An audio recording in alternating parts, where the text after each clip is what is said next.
মার কাছে এসে মাসির কথা বলাটা উচিত না, মাসির কাছে এসে মার কথা বলা উচিত না। তো আমরা যেখানে এসেছি, যার দাওয়াতে এসেছি, যে আমাদেরকে ইনভাইট করেছেন, যে সাহসিকতা দেখেছেন না, আমরা তাকে ইন্সপিরেশন দেই, তাই না? কাজে হচ্ছে যে আমাদের, আর এটা আজকে তো সাংবাদিক সম্মেলন ছিল না, প্রশ্ন ছিল না, এমনি কয়েকটা ফর্মালিটিসের জন্য ছিল।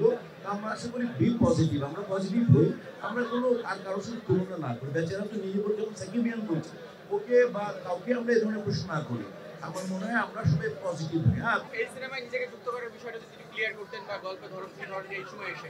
আচ্ছা, আমার বক্তব্যে বলেছি যে যিনি এই ছবির ডাইরেক্টর, যার 34টা ছবিতে 33টা ছবিতে আমি অভিনয় করেছি।